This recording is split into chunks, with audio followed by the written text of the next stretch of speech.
No one can deny that our world is in trouble. Today, our cities have become battlegrounds, often ruled by gang violence. Every 42 seconds, a violent crime is committed in the United States. Every third of a minute, someone is arrested for drug abuse.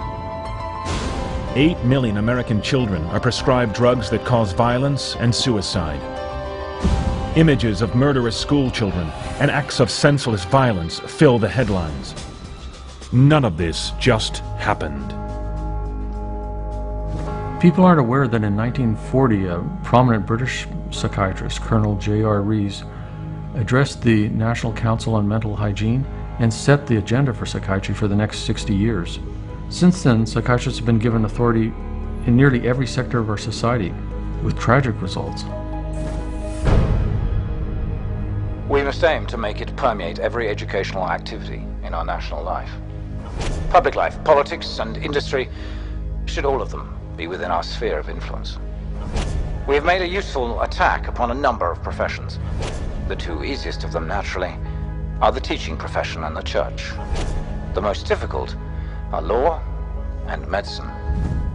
Rees's colleague, psychiatrist Chisholm, co-founder of the World Federation for Mental Health, expanded upon psychiatry's plans. The reinterpretation and eventually eradication of the concept of right and wrong are the objectives of all psychotherapy. To achieve world government, it is necessary to remove from the minds of men their individualism, loyalty to family traditions, national patriotism, and religious dogmas. To implement their master plan, American psychiatrists promised the U.S. Congress that they could solve mankind's problems, but only if they were sufficiently bankrolled. Since then, U.S. government funding for psychiatric research alone has gone from $1 million to $1.4 billion a year, an increase of more than 139,000%. And with these funds, psychiatrists accelerated their strategic plan, turning an unsuspecting public into psychiatric victims. They create imaginary diseases that are literally voted into existence and published in their billing Bible, the Diagnostic and Statistical Manual, or DSM. DSM is basically an arbitrary classification of thoughts, moods, and behavior decided upon by a committee of psychiatrists, and it's created not by anything scientific. That is, it's not as if there's some study of tissue or some study of the body or some study of matter.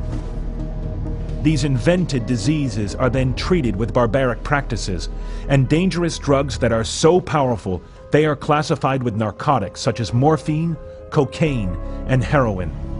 And even still, they are prescribed to children. The U.S. government-funded National Institutes of Health assembled a panel of prominent doctors and psychiatrists to explain to the public one of the diseases contained in the DSM: attention deficit hyperactivity disorder, ADHD. I would like any member of the panel to describe a typical ADHD in terms of symptomatology. Mark, would you like to? Since you see them in your practice. I think the panel has been frank, and the difficulties here are immense in terms of these. It is hard. It's very hard to know how to answer this question. They cannot, even when.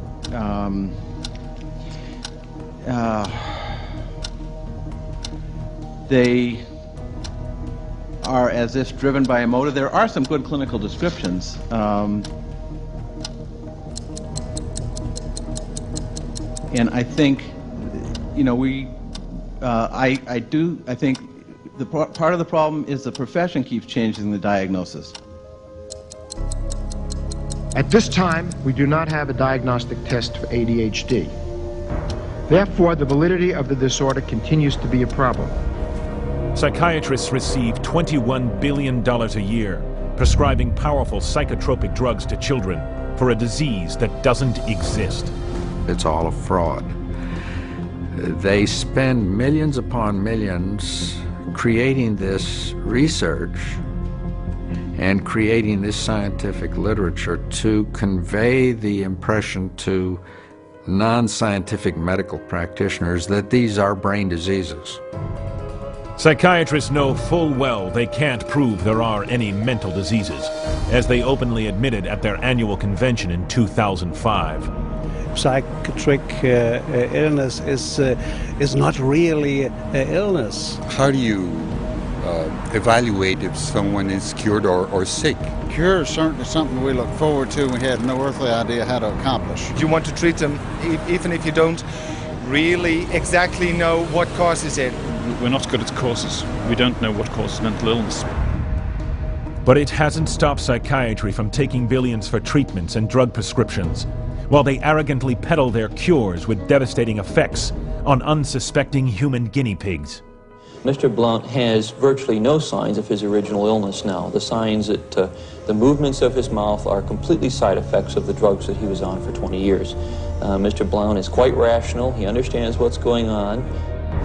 Psychiatric health care is big business. Insurance companies pay out $69 billion every year for psychiatric services, doubling the cost of medical insurance premiums. Psychiatry's master plan to infiltrate all sectors of society has become a reality. While psychiatrists are paid $23 billion a year to rehabilitate American prisoners, 2 out of every 3 released convicts return to prison within 3 years. In the past 40 years, money doled out to psychiatrists and psychologists to improve literacy in our schools has soared to $28 billion, while through those same 40 years, functional literacy rates have plunged. Meanwhile, posing as medical doctors, psychiatrists electroshock 2 million people a year, killing 10,000. For $12 worth of electricity, American psychiatrists rake in $5 billion a year. With all their so-called miracle treatments, nearly twice as many Americans have died in government psychiatric hospitals in just the past 4 decades than in all U.S. wars since 1776. So any way you measure it, psychiatry has spelled nothing but ruin. While raking in over $2 trillion every year, they cannot point to a single cure. As unbelievable as all this may seem to you, you are about to learn the facts about psychiatry that psychiatrists would prefer you didn't know. It is because of their influence that society is failing. Something can and must be done about it.